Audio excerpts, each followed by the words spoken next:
Hello and welcome to Hoop Scoop on Gaze TV. I'm Daniel Eade, not to be confused with Daniel Egan from the Townsville Crocodiles, as Andrew Gaze did last Wednesday night. Tonight it's the Melbourne Tigers versus the New Zealand Breakers from the State Netball and Hockey Centre in Melbourne. Let's have a look at the game preview. For New Zealand, Kirk Penney and his 26.4 points per game is first in the NBL. Coming up next is Chris Anstey and the Tigers taking on Kirk Penney and the Breakers. Here are the highlights.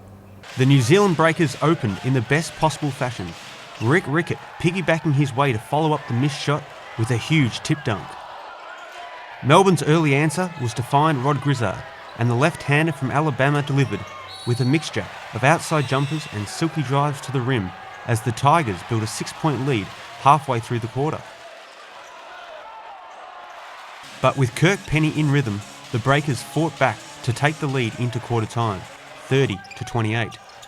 Penney racking up 14 points in the opening 12 minutes as he continued to find the bottom of the net time and time again. The second quarter belonged to the Breakers as Oscar Foreman and Tony Ronaldson got the period rolling with a pair of triples, and when CJ Bruton dropped one from deep midway through the quarter, the lead was 13. Two late baskets from Penney and one from Phil Jones in the final seconds of the half, and New Zealand led 60-43 at the intermission. Penney and Rickett got the lead out to as much as 22 points for the visitors before the Tigers were awoken from their slumber to roar back to life.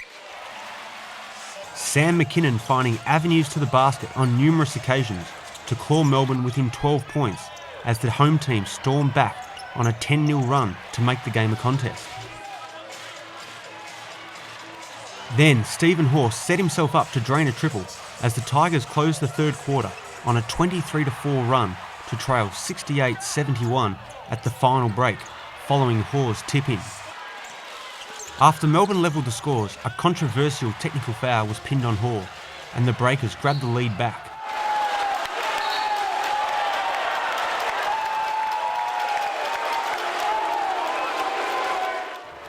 Moments later, Ronaldson hit and then Foreman, whose Trey Punte put New Zealand up 5. Hoare and Nathan Croswell got the Tigers back within a single point before Ronaldson stepped to the outside and connected on a giant triple to make the lead 4 for the visitors. Melbourne again closed to within 1 point, Grizzard stroking the three-pointer, but with 1:34 on the clock, Foreman got the visitors back up 4 points with a trifecta from the corner. Eade made 2 free throws to bring Melbourne within 2 points with 1:19 on the clock. With time winding down in the game, McKinnon appeared to win the ball back for the Tigers, but the ball stayed with the Breakers with 16 seconds to play and 10 on the shot clock. Bruton would miss the baby jumper and Melbourne got the ball back with 11 seconds to play. Eade pushing the ball up the floor, but his game-winning attempt was off the mark. McKinnon's rebound and shot attempt coming too late. New Zealand holding on to win, 86-84. Here with Kirk Penney after the game. Kirk, what an ending. Yeah, it was. Came down to a real tight one. Sam nearly had a look, but the clock expired. Eade, he can make those shots, so glad that one missed. But it was a hell of an ending. I mean, Tigers came right back from a 17-point deficit at halftime. After losing on Thursday night, this was just what the team needed to get back on that right road? Yeah, we were very disappointed about the game against Adelaide, but we did a good job of putting it behind us, and I think good teams do that. Without CJ, without Phil, we kind of lost our way a little bit in that game. But tonight, it was brilliant just to get a win in Melbourne, tough place to play. Now, you're second on the ladder, and you defeated the defending champions. Is this the way of saying New Zealand Breakers are the real deal this year? Oh, I think everyone knows we've got a very good team, and we've got a lot of weapons on offense. And as long as we play good D, and like we did tonight, I thought we had some really good stops down the stretch. We're going to be, we'll be tough to beat anywhere. And also, I've picked you so far. You're my MVP tip. What do you think your chances are? Oh, I think CJ should probably take it. I'm not even MVP of my team, so I don't know about that. All right. Thanks for your time, Kirk. Well played tonight. Have a good one. Thanks, guys. Here after the game with Andrew Gaze. Andrew, the Melbourne Tigers had many chances to hit the lead in that last quarter. They couldn't take the lead, and in the end, they come away losers.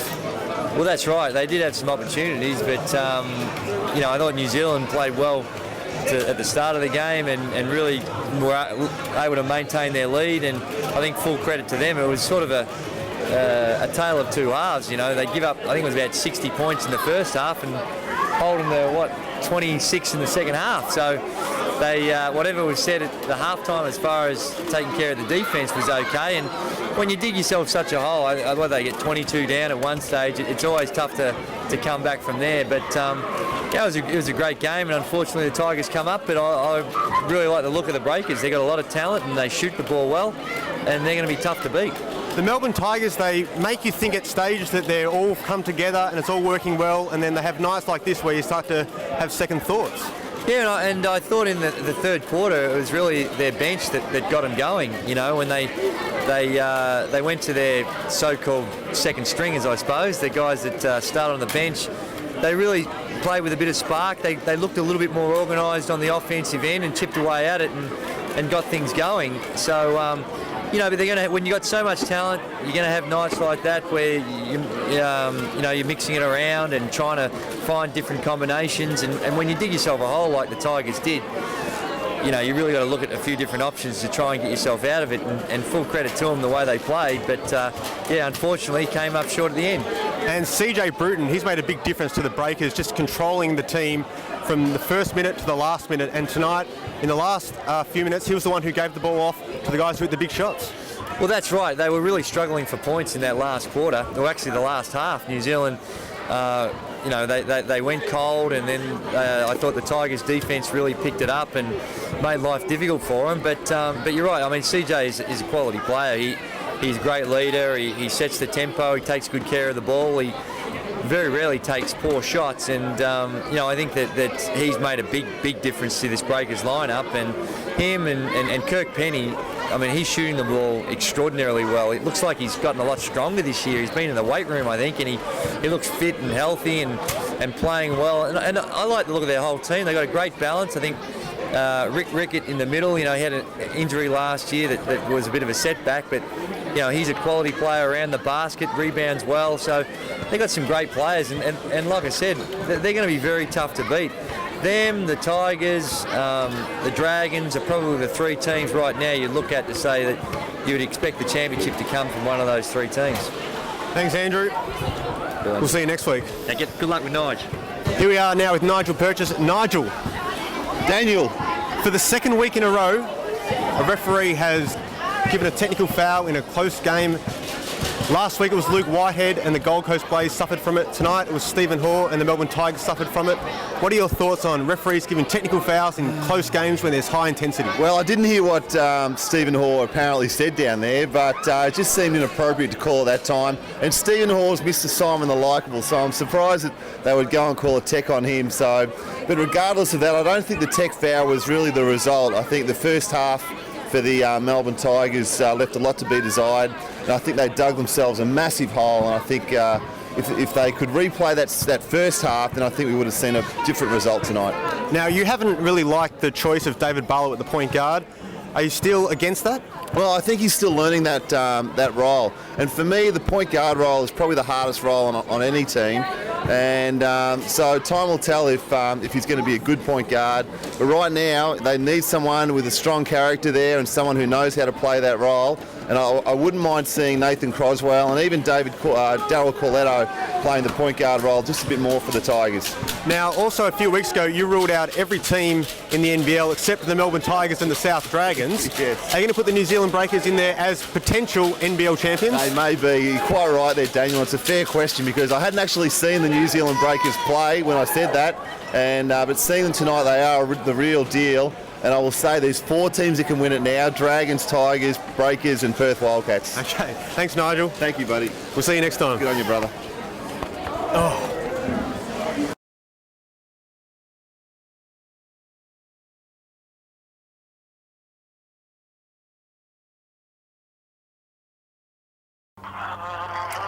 Andrew Gaze, probably just calling to say what a splendid job I'm doing.